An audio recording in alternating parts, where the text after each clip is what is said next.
Welcome to the Ask Faleskini podcast with a guest. I'm proud to present Duncan Bhaskaran Brown from Oxford, UK. Duncan has gone his fair share of overindulgence. Strictly speaking, he's drunk more than his fair share of wine and eat more than his fair share of the cake. Along the way, he found himself in some interesting places, like on stage with S Club, a stint as a major of his hometown, and Morris dancing in Westminster Abbey. After 20 years of overdoing it, he cleaned up his act and trained with the Easyway clinic, the world's most successful stop smoking service. Now he spends his time helping people push overindulgence out of their life. Duncan, please tell us more about yourself. What is your story? Oh, firstly, thanks for having me along.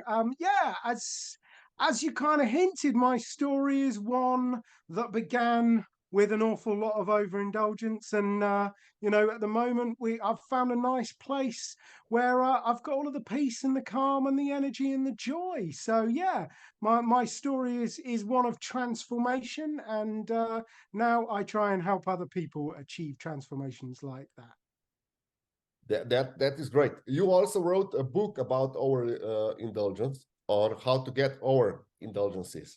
Would you care to tell us more about your book? What is it about? So, partly it's about overindulgence, but mostly it's about me, isn't it? Because I'm a bit like that.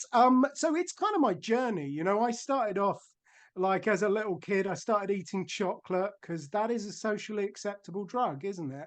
Mm-hmm. And I used it to comfort me, to fill a hole, or that's what I thought at the time, to help me get through the stresses and strains of life. And of course, as I grew up a little bit, I discovered alcohol, and you can guess where that one went. Started drinking too much, but I managed to keep hold of the bad eating as well, and I started smoking. Yeah, took my fair share of drugs as well. So got myself into a situation where I really wasn't very healthy. Ironically, I suppose I was functioning at quite a high level. As you say, I was mayor of my hometown. I was doing very well in local government, but I kind of look back on those days now, and I sort of think if I'd really been acting at my full potential, if I'd found the place where I am now earlier, what could I have achieved? But do you think that alcohol and chocolate and all these other addictions hold you back? Do you think that was something that did not enable you to reach your full potential? Or is that also because you're still very young for all these experiences that you have? Is that just something that was part of your life at that time? That's a very interesting question. I mean, there's a load in that. I mean, certainly in terms of the way it held me back. I mean, you can talk about the obvious kind of physical aspect of it. So alcohol ruins your sleep. It causes a lot of other neurological problems. I'm not going to go into the whole brain chemistry of it, but it messes up the balance of chemicals in your brain. So it means literally your brain doesn't work as well if you regularly drink alcohol. It also affects your relationships. It makes you make decisions which are less than stellar. And you make bad decisions, that causes problems in your life. So, in that kind of very obvious way, it was holding me back. But the longer it's been since I stopped drinking, and the more I talk about these things, and the more I think about it, the more I realize some really kind of subtle mechanisms are at play. So, I mean, you mentioned that I've written a book. That was my third book, and it's no coincidence that they've all been published since I stopped drinking. I have always been a writer. I wrote all through my 20s, and the thing is, I never showed any of my stuff to anybody. And they are literally still in the metaphorical writer's drawer in my desk, gathering dust. Whether they're any good or not, I don't know. But the point is, I never found out because I never showed them to anybody. And it was only after I stopped drinking that I kind of developed the confidence and removed all of the anxiety and the fear and all of that junk, that I was able to actually get my work out there and put it in front of people. And, you know, you say what you like about books, but the ones that make the difference to people are the ones that they actually read. Yeah, that is correct. You are also a Morris dancer. Yes, I am. That's Did you start with Morris dance after your wildlife period or before? no. It was I kind of started dancing because there's a big connection between Morris dancing and alcohol. That generally we dance in pubs or close to pubs. There's a lot of beer and Morris dancing. So when I started, it was I fitted in quite naturally. It was like, great, I've now actually got an excuse to start drinking at 10 in the morning, you know, and I mean, yeah, I hung around with a lot of people that actually drank the same amount as me, and that was very pleasant. You know, it dampens down the cognitive dissonance a little bit, doesn't it? So I started out Morris dancing, and I thought it was all about drinking. And then when I stopped drinking, I was a little bit nervous about it, whether I'd still enjoy it, whether I'd still want to do it. You know, would I feel uncomfortable in those situations? And what I discovered was I actually like dancing. I actually like the blokes that I dance with. I actually like the community. I like the sense of tradition. And that was another kind of revelation for me. It was like, it was never really about the alcohol. It was never really about the booze. It was always about the people. It was always about the activity, and it was always about the tradition and the community. It really had nothing to do with alcohol. Okay. Uh, how should business people distinguish between a celebration of victory or special achievement and overindulgence? Yeah, I mean, that is a particularly interesting line to walk these days. And my experience, I suppose, is that things are getting better, but they're getting better from a fairly bad place. I mean, the default setting for any celebration certainly in the UK, it involves alcohol. It's almost like you can't celebrate anything without alcohol. Even if you do something enjoyable like kite surfing or go-karting or paintballing, you go to the pub afterwards and you have a few beers afterwards. And it's very, very ingrained in our culture. So it's not surprising that a lot of businesses and a lot of business leaders consider a way to reward their employees as giving them alcohol, which is fine until you consider the fact that more and more people are embracing sober living. More and more people don't drink for religious reasons, and actually a lot of younger people, you know, they see it for what it is, and they don't even start in the first place. So I think the idea that you would reward your employees with alcohol is kind of out of date and almost quite dangerous. You have the potential to really upset and offend people. And as I say, I think it is improving, but probably improving from not a great point of view. And that's just alcohol. I mean, sugar, you know, what do? Your team does well, you buy them a cake. That's great. Unless, of course, anybody in your team is, you know, on a diet or trying to lose weight. And I've seen it in various workplaces, several of them actually based around health. You know, I did some work for the National Health Service in this country a little while ago, and they ate more sweets than anybody else. There was every time they'd just be bringing in the sweets, and it was this kind of this way of rewarding and celebrating things, but it's not a reward. And the way I think about it is, if you're tempted to give your employees alcohol or sugar, then consider this. Would you be tempted to give them cocaine, cigarettes? You know, that wouldn't look good, would it? Nobody would do that. And Yeah, but actually, for me, sugar and alcohol is just as bad as cocaine and cigarettes. And for more and more people, I think that's becoming the case. So I think business leaders have got to really think about that and be really, really careful. And if you want my advice, fruit. Everybody loves fruit. You can't go wrong. It's the best way to celebrate. Buy a mango. okay. In UK culture is also still, if there's a small business going on, let's talk things over a pint of beer. That is still a case, I believe. And let's go to a bar and discuss when will you supply it? Can you give me some additional discounts and similar things? What should business people do instead of that? Should they order something else in the bar? How should they act in this circumstance? Yeah, I mean, I see where the tension comes from, because I've been in a lot of situations, and I know that particularly I spent a lot of my life involved in politics. And the thing with politics is, yes, discussions happen in the actual meeting, but a lot of it happens informally and a lot of it happens socially. And if your social life entirely revolves around alcohol and you want to remove yourself from that situation, then potentially you can miss out on some of those important decisions. So I get the tension, but I mean, for me, I don't have any problem going to the pub. I'm happy to go to the pub.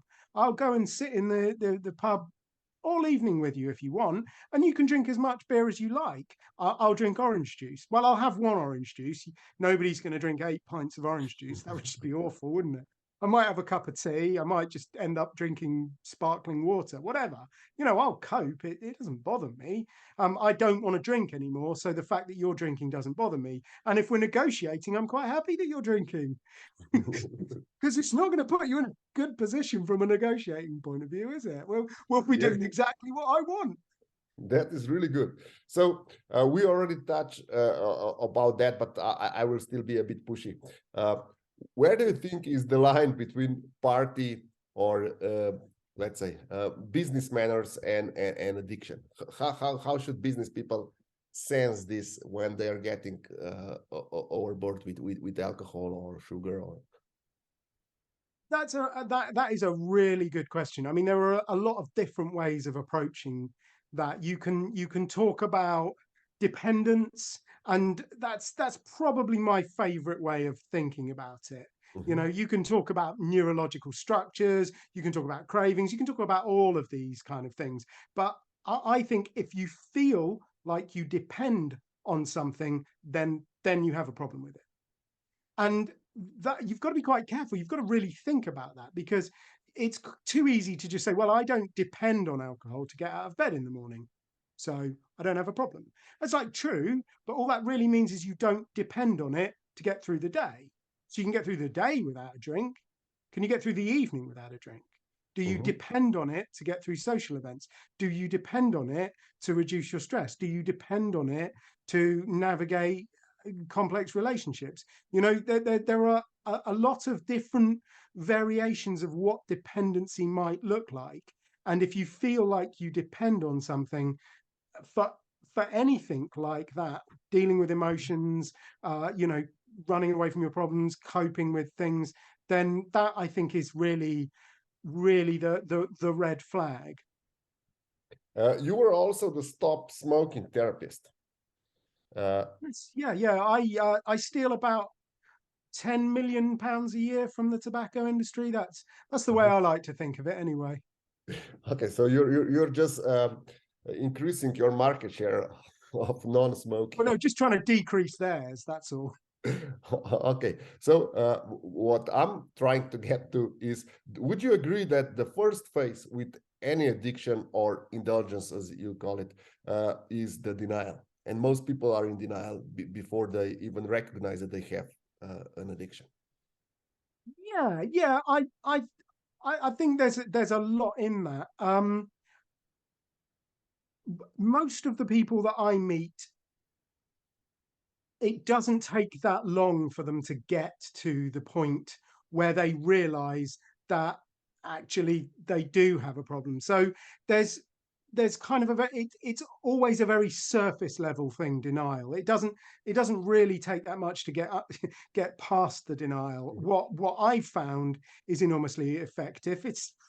It's the same with most business relationships, isn't it? If you build rapport with somebody first, if they start to know who you are, if they start to like you and they start to trust you, then you can do business together, can't you? And that's all I do. I build rapport with people, and I try and point out to them that they might feel like they're alone, they might feel like they're very different, but I've been there before. I haven't lived your life. I don't know everything that's gone on, but a lot of the themes that recur in your life, a lot of the problems that you have are exactly the same problems that I had, exactly the same problem that millions of people have had, and they found a way out. And that's all we do together is we kind of find a way out. So yeah, I mean, it starts with denial, but luckily denial is pretty thin. And then on the other side of that is this increasing self-awareness. And once you get to the real awareness and really seeing alcohol or cigarettes or junk food for what it really is, that's a wonderful point. It's a wonderful starting point for changing your life, because self-awareness is one of the most important skills, I think. Mm-hmm. What do you think about cigars getting more and more popular in business circles as something of a prestige? Isn't that smoking as well? Just Yeah, no, absolutely. Anything with nicotine in. So I had a conversation with a guy earlier who stopped smoking, started vaping, and he hates vaping now. So he's thinking about going on to the chewing gum. And I'm like, dude, just don't do it. It's all nicotine. If it's got nicotine in it, so if it's a vape, pipe, cigar, gum, cigarette, heats, snoozy bags, the ones you shove up there, whatever, chewing tobacco, whatever. If it's got nicotine in it, it's basically going to do you a massive disservice. But cigars in particular, I mean, that is the biggest trick the devil ever pulled, that like, why do people pay for cigars? I smoked enough cigars in my time, and I can assure you they are bloody horrible.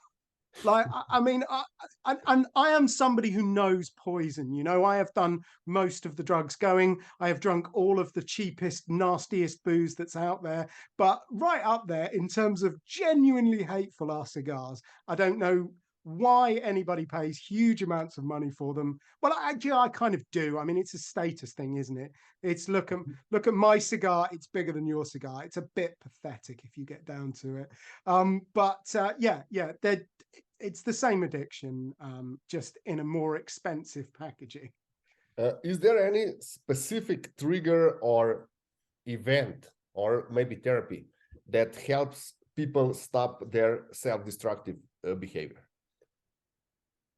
That's interesting. So there's definitely an idea that largely comes from Alcoholics Anonymous, AA, that you need to hit rock bottom. You need to get to the point where everything is falling apart and you can go no further down before you change. I encourage people not to do that, because that's very damaging to your health, your relationships, your employment status, or your business if you run one.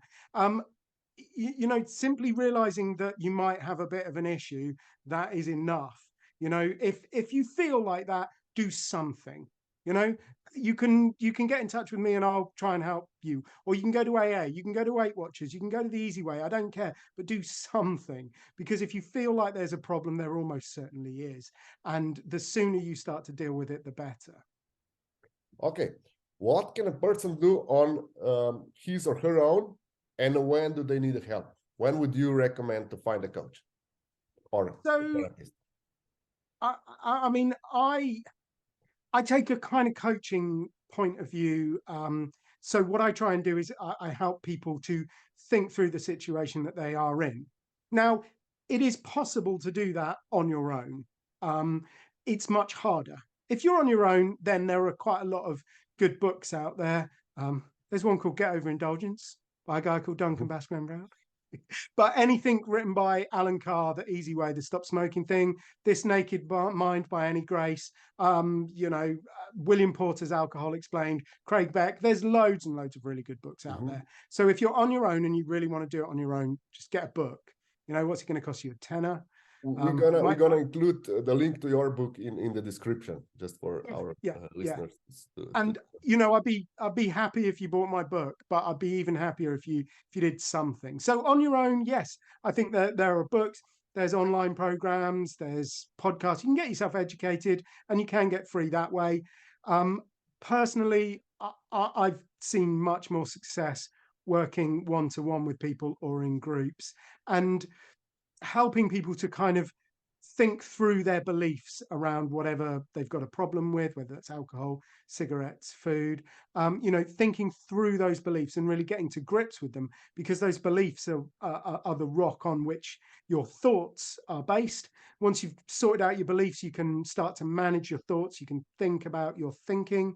And then if you can do both of those, sort out the beliefs, you've sorted out the thoughts, trust me, the action is easy.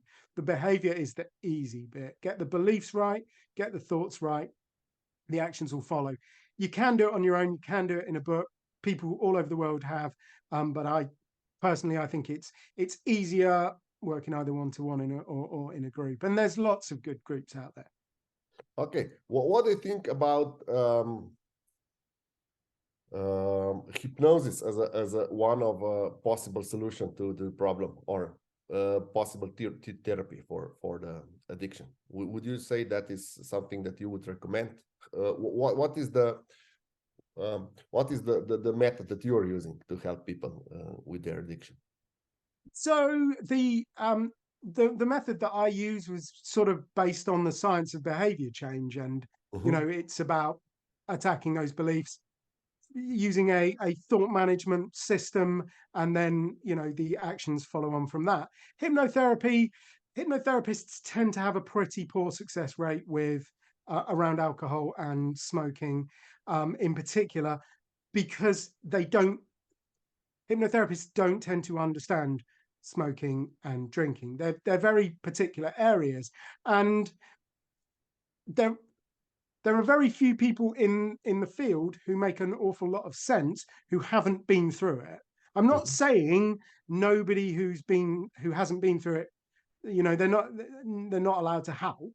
It's just generally all of the people who I respect, the voices, Jack Trimpey, Gabor Mate, Alan Carr, Annie Grace, all of these people, they've been through it and they understand it both from the kind of theoretical point of view and from the experience point of view. And my experience with hypnotherapists, I never tried to stop using a hypnotherapist, but just knowing a few as people is then that they haven't got the experience. So they don't really go about it in the right way. They don't necessarily know what bits to attack and what bits not to. And even somebody who I've got an enormous amount of time for, BJ Fogg, who wrote Tiny Habits, he runs the Stanford Behavior Change Lab, massively respected behavior change expert.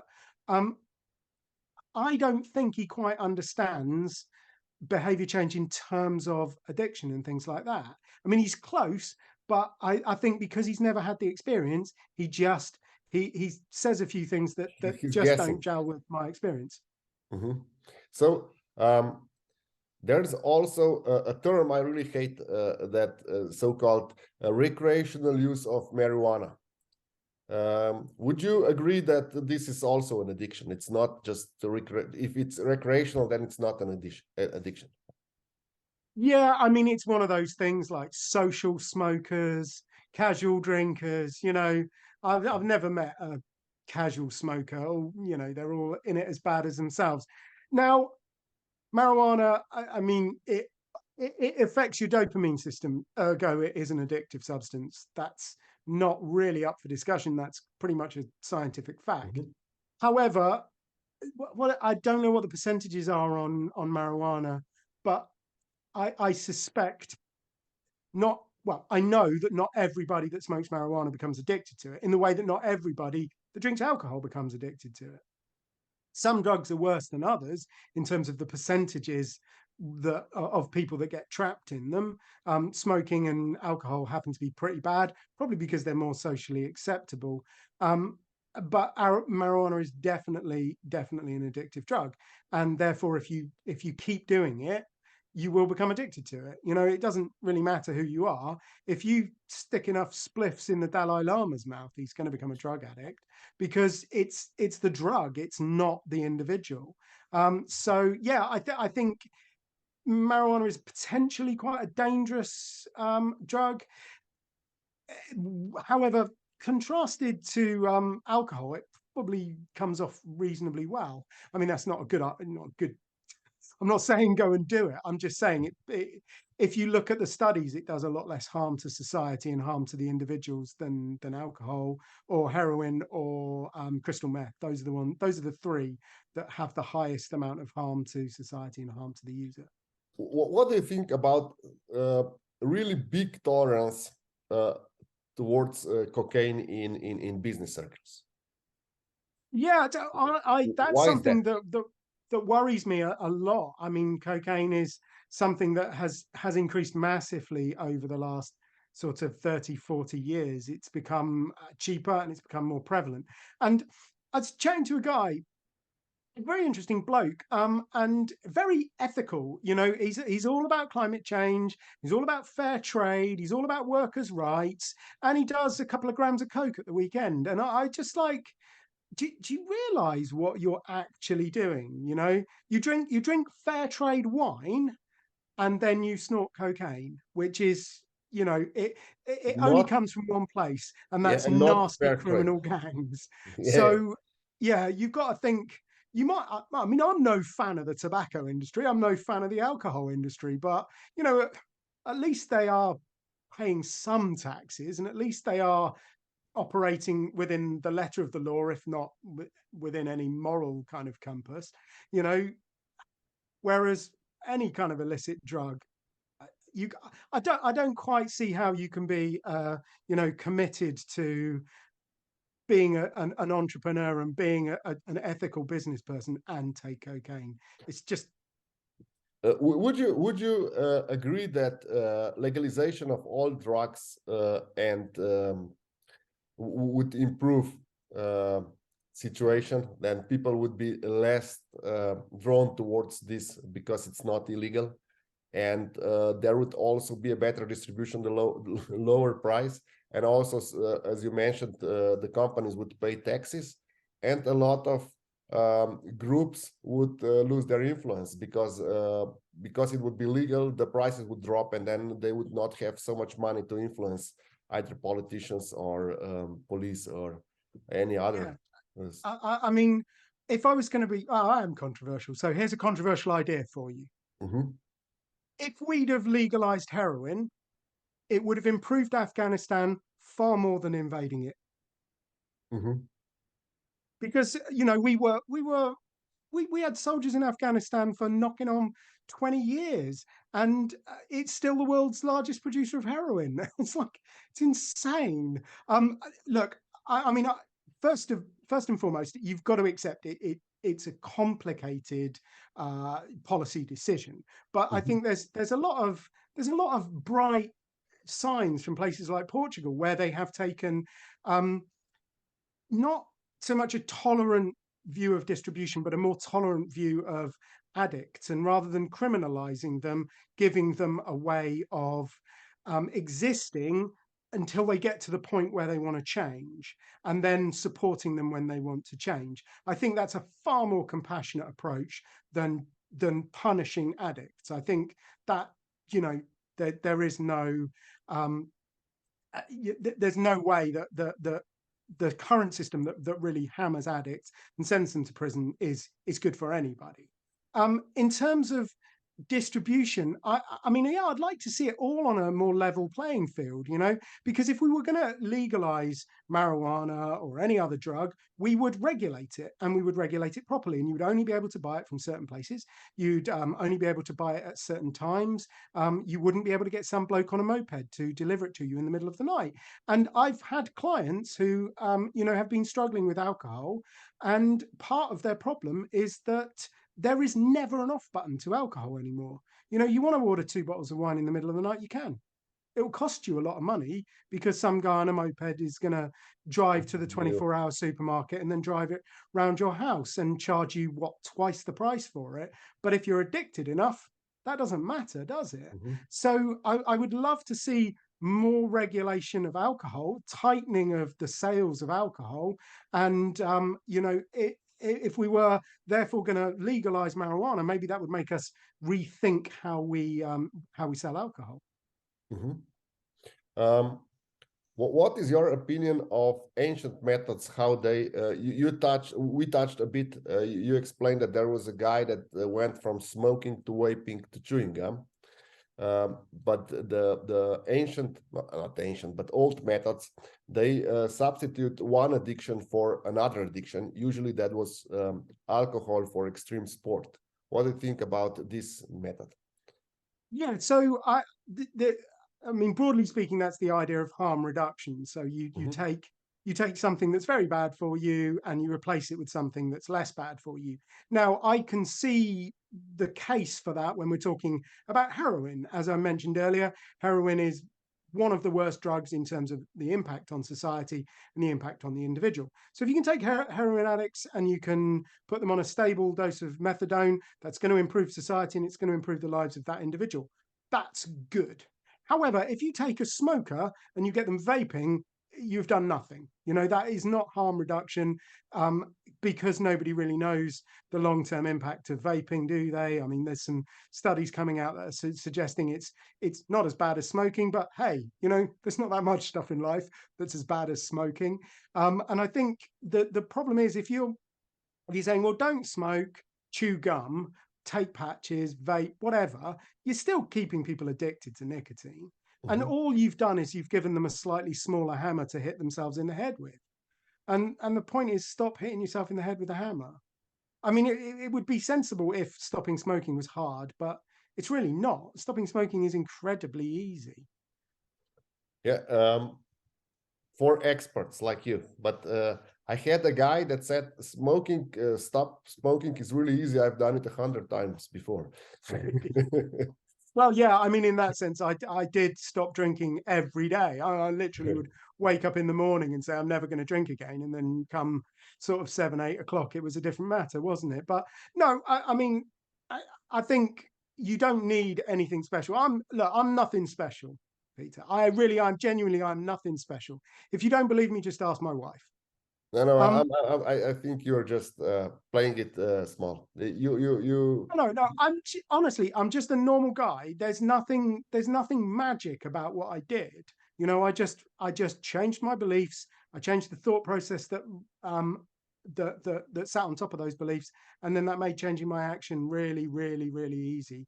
And I know that anybody can do it because, you know, I work with a lot of people, and I found a lot of people have found their way out, and they found it as easy as I have. I mean, I know why people say it's hard, because there's all of this kind of society. There's a lot of pressure. There's a lot of illusions out there in society about how difficult it is. You hear people saying that stopping smoking is harder than stopping cocaine or heroin. Now, luckily, I've never had to give up heroin, but you know, stopping smoking's easy. Okay. I take that from you because you're an expert in that. What is your take on sugar addiction and fast food addiction? How should business people go about it? Because if you're driving, the easiest thing to do is just buy a Snickers at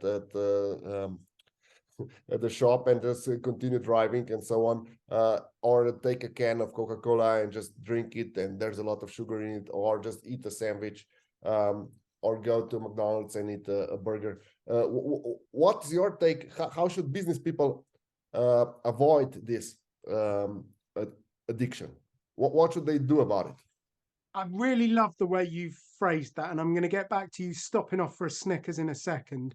But the first thing I want to point out is having, you know, I've done my fair share of drink, drugs, smoking, eating junk food, listening to terrible music, and it all works in exactly the same way.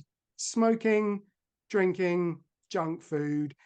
For me, it all worked in exactly the same way, and I stopped doing it all in exactly the same way. So the solution is the same. It doesn't really matter what the problem is. But I think you hit on a really interesting point. So you stop at a shop and you buy a Snickers.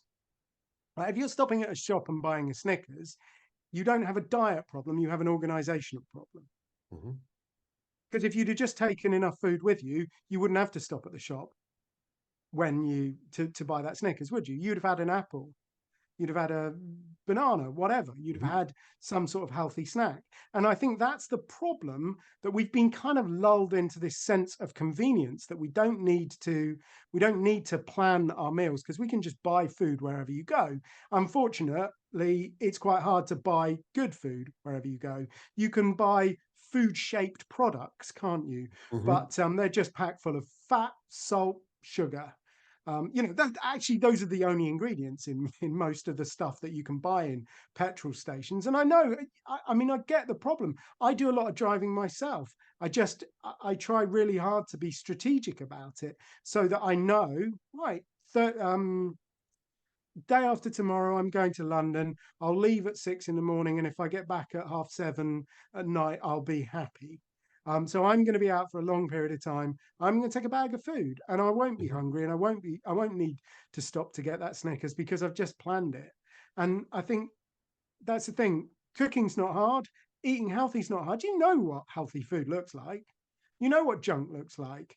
It's just we don't organize our lives sufficiently. We don't plan sufficiently. So we end up having to get things on the fly, and we buy what is available. And unfortunately, is what is available, it's junk, isn't it? Yeah, mostly. There's another huge addiction I would like to touch on, and it's much harder to tackle because it's in a medical system. What is your opinion about prescription drugs addiction? And it's basically now so over 50, probably every second person is already on a prescription drugs. What's your take on this addiction? How should we go about it? Yeah, I think that's one of the most tragic things that's ever happened. You look at oxycodone, OxyContin in America, the opioid epidemic that's happened there, and you've got people who are taking drugs that was prescribed to them by their doctors and taking them as they were prescribed, getting them addicted to very, very potent opioids. I think that's reprehensible. And as you say, I live in Oxford. They still have the Sackler name. The Sackler's the company that the family that owned Purdue Pharma that caused the opioid epidemic in America. And every time I go and take my daughter to the Ashmolean Museum in Oxford, I really want to chip off where it says the Sackler wing, because these people are awful and we shouldn't be celebrating them. So I think it's really tragic. And I have met far too many people. And to be honest with you, the drug industry they've got previous with this. They invented heroin. Bayer invented heroin in the 1910s. And they went, isn't it great? Nobody will have a problem with opium anymore because we've invented a non-addictive drug called heroin. That's why they called it heroin, because it was going to save everyone. And then, all of the Librium and Valiums, they all came out in the 60s. And the drug companies that invented them said, we've got these great drugs. They're totally and utterly not addictive. And then, of course, everybody got addicted to them. And Purdue Pharma just did exactly the same thing with oxycodone. So I think the drug companies, they have a massive responsibility. And doctors take far too much of their education from drug companies. So I think there's a lot of systematic problems that we have. I was working with somebody, still working with them. They basically developed an alcohol problem because they were prescribed barbiturates in a very, very irresponsible way. They were prescribed it by a proper medical doctor with a proper license and everything. They were prescribed a dose that was far too big for them. They got to the point where they'd become addicted to them. They told the doctor that. The doctor just cut off their supply, didn't taper them down, didn't do anything to withdraw them from that, just cut off the supply, and they started drinking because alcohol and barbiturates basically use the same bit of your brain. It's the same pathway. So there's a massive amount of cross addiction with things like that. And that's just, that's just one example. So yeah, I think I've pretty much put the boot into everybody now, haven't I? The food industry, the alcohol industry, tobacco industry, medical industry. Have I insulted politicians yet? Probably. Okay. Is there anything you would like our listeners to take from this interview? Anything special that they need to remember, and how they should go about their addiction? How should they first recognize their addiction, and then we already talked that they should use a book or just get a coach? So if you think you've got a problem, then you have. It's that simple. But you know what? You don't need alcohol, you don't need cigarettes, you don't need junk food, you don't need drugs, you don't need any of that, because you are enough. You know, you're a complete human being, and you never needed any of it, and you have everything inside you that you need to get free. Okay, thank you very much, Duncan, for this lovely interview and for being my guest tonight. Oh, it's an absolute pleasure. And you know, if people want to look me up on the internet, if you can spell Bhaskaran Brown, I'm pretty easy to find. I'd love to connect. This is my mission in life. I live to help people. So drop me a line, and I will do everything I can to help you. Thank you.